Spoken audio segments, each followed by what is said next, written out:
Après le décès de José Sebeloué le 3 septembre 2023, une messe en hommage au chanteur de la compagnie créole s'est tenue ce mardi à l'église Saint-Ambroise à Paris, en présence de plusieurs personnalités.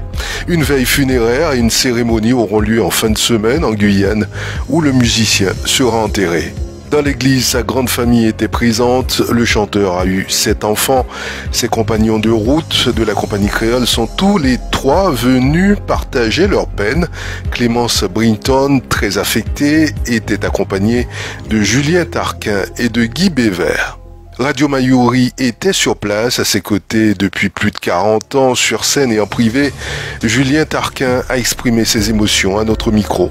Avec, je dirais, 42 ans de vie commune, où avec eux, j'ai passé plus souvent mon anniversaire qu'avec ma propre famille et mes propres enfants.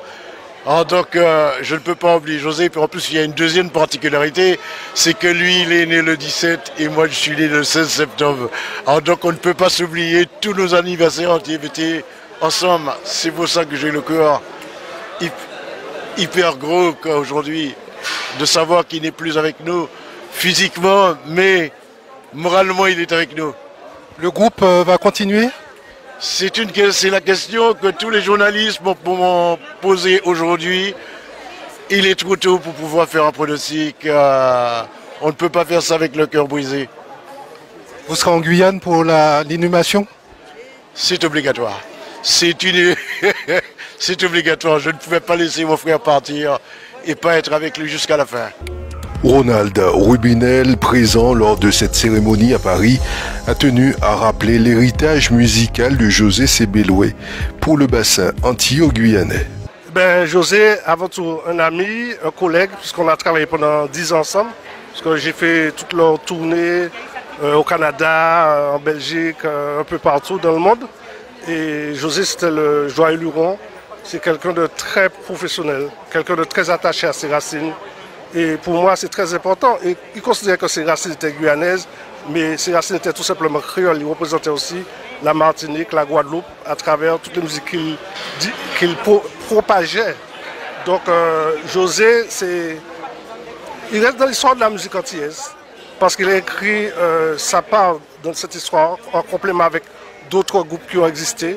Je pense que l'important, c'est qu'ils se soient inscrits dans la différence. Et quand je dis « il », parce que j'ai du mal à détacher José du groupe, et quand on parle de José, on parle de la compagnie créole, et quand on parle de la compagnie créole, on parle des Antilles-Guyane, et c'était des ambassadeurs de la musique antillaise, des ambassadeurs de la musique guyanaise, et puis des ambassadeurs de l'amour à travers le monde. Nul autre n'a écrit, ainsi que la compagnie créole. Très attristé par le départ de l'artiste et de son compatriote guyanais, Sylviane Sedia a insisté sur l'attachement de José Sebeloué à sa terre natale, Wanari, et à la Guyane. Un grand ambassadeur, le premier, musicalement. En tant qu'ambassadrice, je le dis parce que nous avions souvent eu à discuter. Je connais ses joies, ses peines aussi. Et le public ne s'est pas vraiment rendu compte, déjà chez nous, de la sommité que l'on avait spirituellement lorsqu'il rencontre des gens, il transmet quelque chose de positif. Et chanter, il avait souhaité faire une carrière en solo qu'il n'a pas faite par la suite, mais il donnait toujours son petit coup de cœur en Guyane avec ses chansons à côté. Et donc pour moi, être là c'était important. J'étais dans le sud, je suis remontée. Voilà, pour être là pour moi déjà et puis pour tous ceux qui ne peuvent pas venir. Et je dis vraiment... José Sebeloué, pour moi, en mon cœur, très très grand, comme il a toujours été et comme il le sera toujours. Le fait qu'il soit inhumé en Guyane, pour vous, c'est une bonne chose? Avant tout, c'est une bonne chose, mais après, ça aurait été son choix. C'est-à-dire que chacun a sa façon de gérer la mort. Chacun a sa façon de gérer ce qu'est, sans connaître ce qui se passe de l'autre côté. Philippe Vigier, ministre délégué chargé des Outre-mer en Guyane pour 2 jours. Le ministre chargé des Outre-mer est arrivé en Guyane ce 12 septembre, nommé à la suite du remaniement ministériel le 20 juillet dernier. Philippe Vigier poursuit ses visites dans les différents territoires ultramarins. En Guyane, les problématiques sont nombreuses, qu'il s'agisse de l'éducation, la santé, l'insécurité, l'orpaillage illégal ou la pêche illégale, pour citer les plus récurrentes. Son séjour s'achève aujourd'hui à Remire-Montjoly avec à 14h30 la pose de la première pierre du collège de l'écoquartier Georges Ottilie.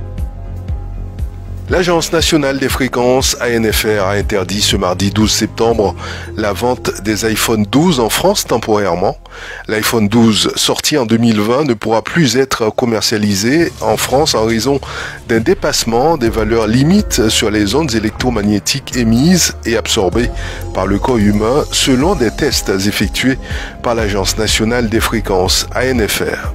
Dans une interview accordée à nos confrères du Parisien, Jean-Noël Barrot, le ministre chargé du numérique et des télécommunications, annonce que le gouvernement pourrait aller jusqu'à rappeler tous les modèles vendus jusqu'à aujourd'hui en France. Pour compenser la cherté de la vie en Outre-mer, les agents publics qui y travaillent bénéficient depuis 1950 de compléments de rémunération sous forme de primes ou de compléments à leur salaire de base. Mais ce système a progressivement été rendu inintelligible, s'inquiète la Cour des comptes dans une enquête rendue publique sur son site ce mardi 12 septembre. Depuis 1950, de multiples textes sont venus le compléter sans pour autant abroger les textes désormais obsolètes, de quoi créer un inextricable maquis législatif et réglementaire.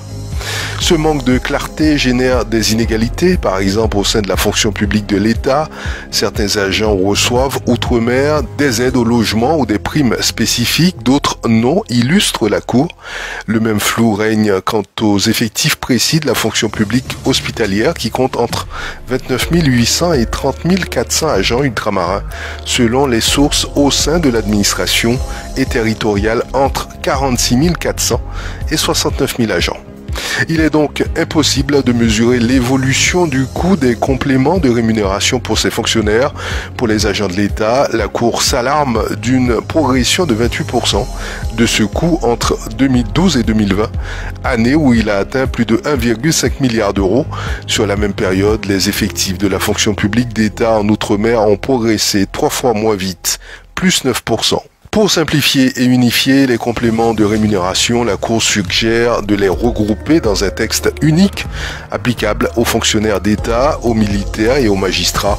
Elle plaide enfin pour réaliser chaque année une analyse consolidée des effectifs de la fonction publique en Outre-mer. Le Chili a clos lundi par une veillée aux chandelles dans un ancien centre de torture les cérémonies du 50e anniversaire du coup d'État militaire d'Augusto Pinochet et la chute du gouvernement de Salvador Allende sur fond de division sociale et politique sur l'héritage de sa propre histoire. Depuis le palais de la Moneda, bombardé par l'armée de l'air chilienne le 11 septembre 1973, Gabriel Boric a présidé aux commémorations placées sous le slogan « Démocratie toujours » en présence de chefs d'État actuels ou anciens d'Amérique latine. Aux portes de la ville, des manifestants ont également empêché le passage de véhicules. Un caméraman d'une chaîne de télévision locale a notamment reçu une balle au visage lors de ces troubles et un policier a été blessé. Leur pronostic vital n'est toutefois pas engagé, ont indiqué les autorités. Sans avoir jamais mis les pieds dans une prison et encore moins dans un tribunal, Augusto Pinochet est mort d'une crise cardiaque en 2006 à l'âge de 91 ans.